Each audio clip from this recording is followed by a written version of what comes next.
Oh, hello. You must be here for the Great Text Hour. Come on in.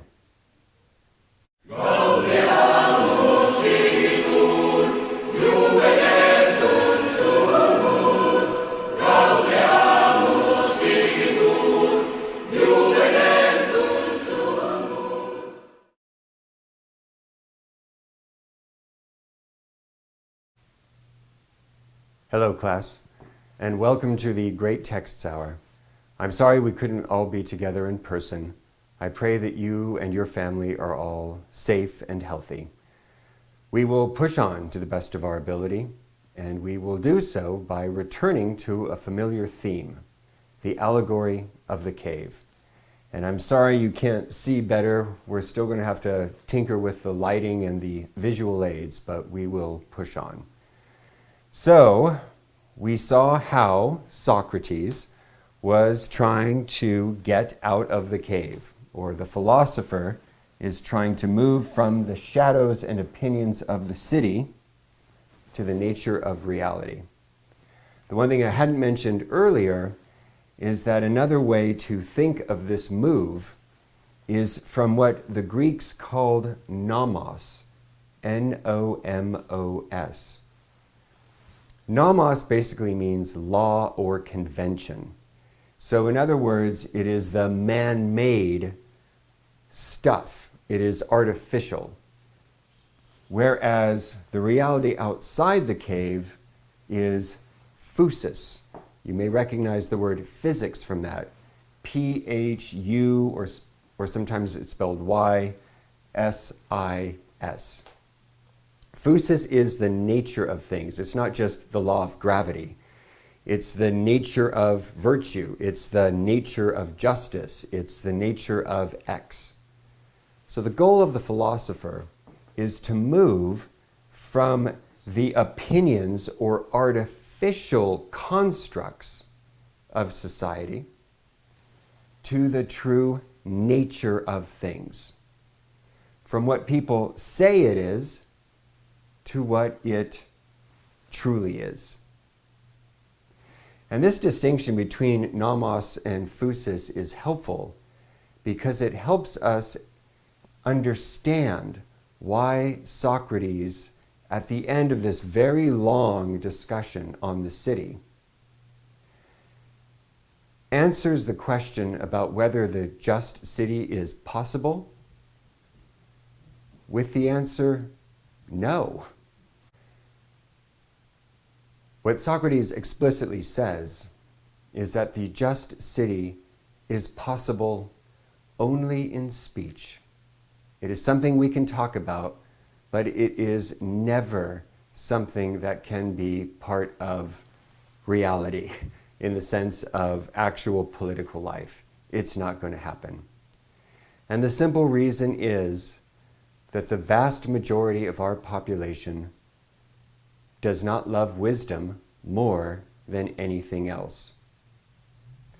And one way to think about that answer is in terms of another distinction. It's the distinction between what we could call the shareable and the unshareable. By that I mean this. The shareable is the perfectly shareable.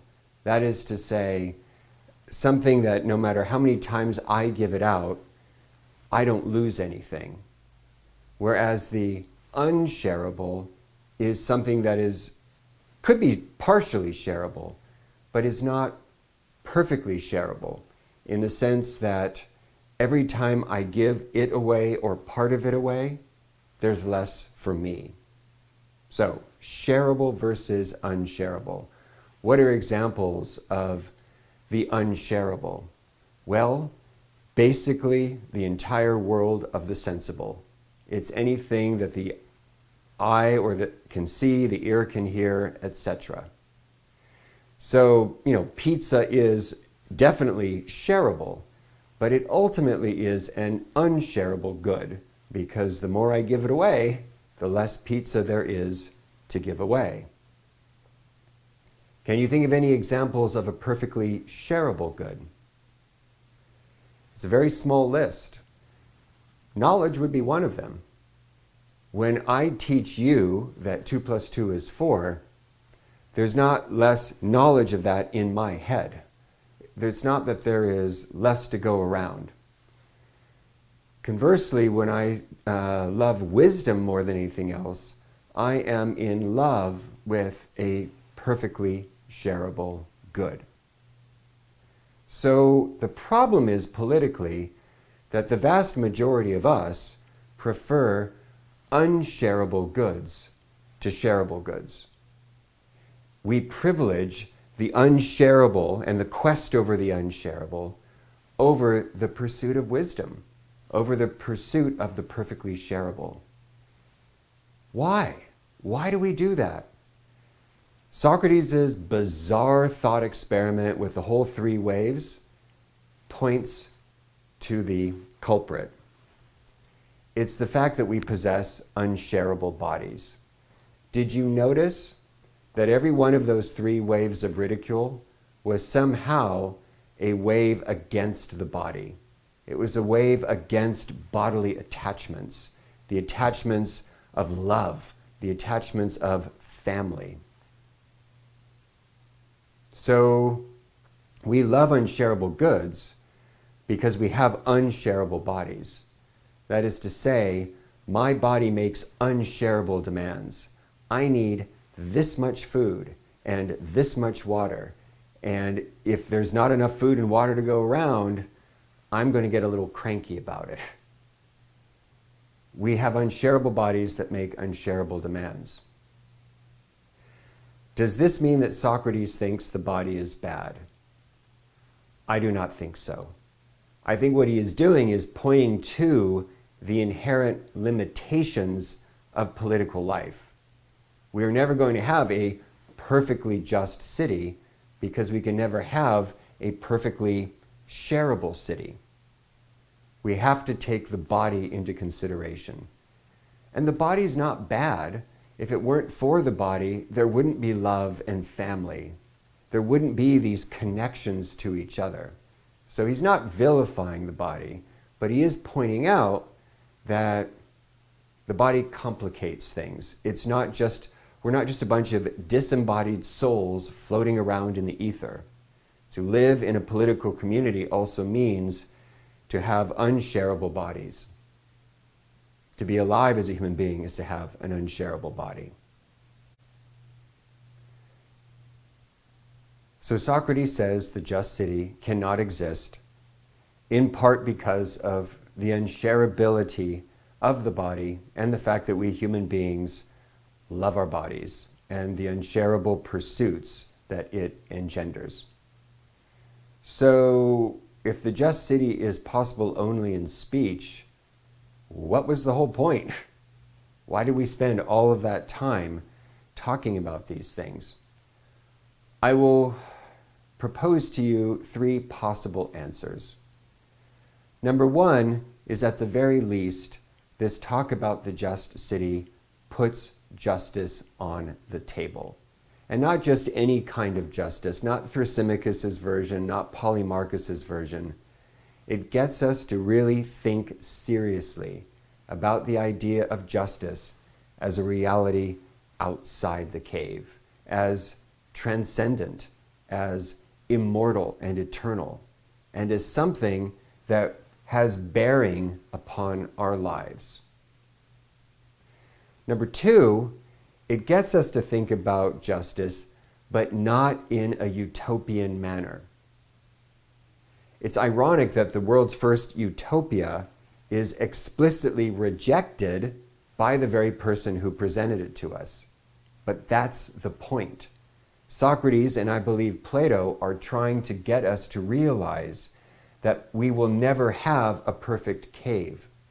That doesn't mean we shouldn't work for justice in the cave, in our political lives, but it does mean that we should not work for justice with some kind of utopian expectation that it's ever going to make a huge difference. Even if we do make progress in the cave, there's always going to be imperfections in political life. Deal with it. That seems to be what Socrates is saying. Deal with it. If you are laboring under this activist delusion that what you are doing is going to make a perfect society. Stop it. That seems to be part of what he's getting at. Which brings us to the third point. Justice in the city is not possible. Justice, the city and the soul have been compared to each other throughout the Republic. So does this mean justice in the soul is not possible? Socrates does not draw that conclusion. For all the things that the city and the soul have in common, there is one very big difference between the two. Socrates holds out the possibility that justice in the soul is possible. That being the case, what should you be working on more right now? Justice in the city or justice in your own soul? Get your own soul right. Get your own act together. Get the three parts of your soul in harmony. Make reason be the guide of your life. Let it guide your appetites and emotions, which incidentally always seek unshareable goods. Not that that's bad, but let the shareable pursuit of wisdom inform your pursuit of unshareable goods. Get your life together, and you will actually make the people around you and your cave a little better place to be. But the problem with a lot of political enthusiasts is that they try to fix the cave while their own personal lives are a train wreck. That is not the Socratic solution. Cultivate the soul, perfect the soul, let the soul become just. Do what you can with the city, but your number one priority is making your own soul just. So justice is a very good thing. But in Book 10, Socrates gives us an additional distinction that he had not been very clear about before. It is the distinction of being just by habit versus being just by philosophy. There are two different ways to become just. So, what is the first way? Well, the first way is the one we've seen most often, to become just by philosophy. This is someone who has climbed outside the cave, or at least is trying to, is privileging wisdom above anything else, and is therefore using that vision that his reason has given him to order the other parts of his soul so that his soul is in harmony. That is being just by philosophy.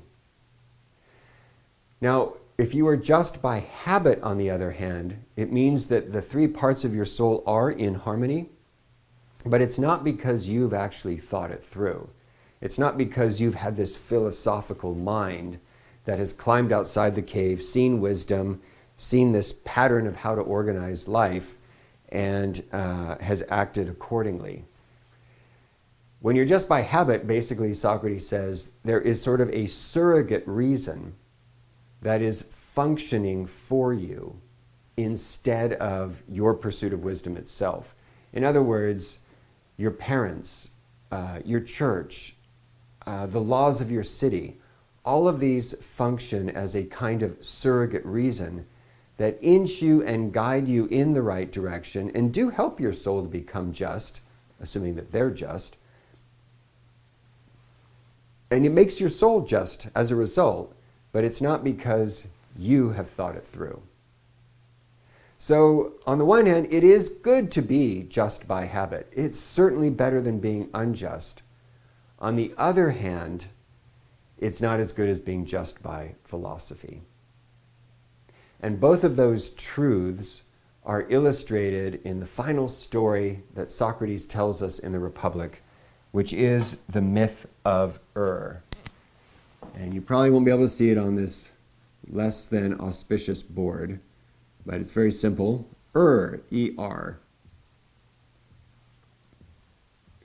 Socrates tells the story about a guy named who gets to visit the underworld. And what he sees is that the underworld is actually, or the afterlife is actually a process of reincarnation. And in the afterlife, the bad go to a place where they receive 1,000 years of punishment. and the good go to a place where they receive 1,000 years of reward. Remember Socrates' criticism of Homer was that there was no clear reward system in the afterlife. Guess what he's doing? He's correcting Homer with his own myth. So whether you make it to the good place by being just by philosophy or just by habit is irrelevant. The important thing is that you were just. Doesn't matter how you got to be just. You are just, you get 1,000 years of reward. So in that respect, being just by habit or being just by philosophy is no better than being just by habit. It's at the end of those 1,000 years where things really matter. Because at the end of the 1,000 years, you have to get reincarnated and go back to Earth. And there you really need to know what the best life is so you can choose it. So Socrates describes a guy who was just by habit. He got to be first in line for choosing the life he was going to live. And what they do is they give you, the fates give you a series of dossiers of different lives that you can live. And so he's looking through the dossiers and he sees one that says a tyrant. And he's like, yeah, I want to be a tyrant. I want to be the top dog. I get to order everyone around. He's totally excited. He grabs it and he runs off. And then he reads through the fine print of what he's going to do in his lifetime. And one of the things that he's going to do is eat his own children. And he weeps bitterly, for he has chosen poorly. The man who is just by philosophy would never make that mistake, because he would know rationally, logically, a tyrant's life is a miserable life. Socrates gives as an example of a philosophically minded character our old friend Odysseus, who, Socrates says, learned from all of his pride and ambition to embrace the quiet life, the thoughtful life. Socrates kind of weans Odysseus from his ambitious nature, but keeps the part of him that was curious, that wanted to know about the world around him. And so Odysseus is like last in line, and he looks around, and all the dossiers have been rustled up, and he finds one that says a nice quiet life. No jockeying for name or kleos or glory or recognition, just a nice quiet life. And Socrates says, Odysseus rejoiced and said if he were first in line, that's the one he would have picked. So notice the moral of the story. The moral of the story is, number one, be just. And whether you're just by habit or just by philosophy, it's good that you're just. But number two, being just by philosophy is indeed better. Which does bring the Republic to a very interesting conclusion, does it not? All this time, Glaucon has demanded that Socrates say, prove that justice is the greatest thing ever. And Socrates has indeed shown that justice is great. It is greater than being unjust, for sure. But notice at the end of the Republic, we realize there is one thing greater than justice, and it is wisdom. Justice informed by wisdom means that wisdom is higher than just mere justice. So yes, pursue justice, but don't forget to pursue wisdom. Final note on the Republic. The whole business with the myth of is also tied to Socrates' returning to the theme of poetry. Remember, he talks about this quarrel between philosophy and poetry. And he seems to be really, really down on poetry, particularly Homer's poetry, in the early books of the Republic. But by the end of the Republic, he's kind of revised some of what he's had to say. He's softened his edge. And he basically says, you know, poetry wouldn't be too bad if it were in the right hands. If the poet actually knew the realities to which he was pointing, he could point to them more accurately. In other words, poetry wouldn't be so bad if it were a philosopher doing the poetry. And what's an example of that? The myth of This is, in a weird way, Socrates' poetizing, it's his correcting of Homer. And that's also true, I think, for Plato.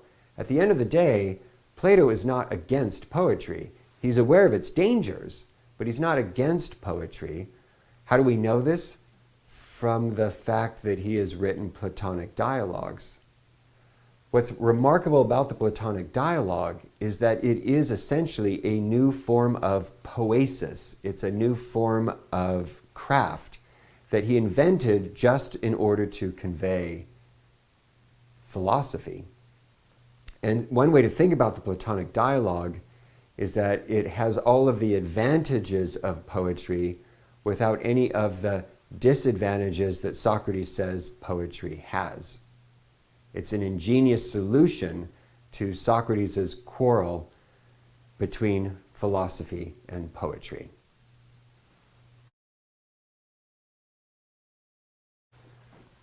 I need to work in this quote because it really sums it all up. The last line of Book 9 of the Republic. In heaven, perhaps a pattern is laid up for the man who wants to see. It doesn't make any difference whether it is or will be somewhere. For the man who wants to see would mind the things of this city alone and of no other. Think about that quote.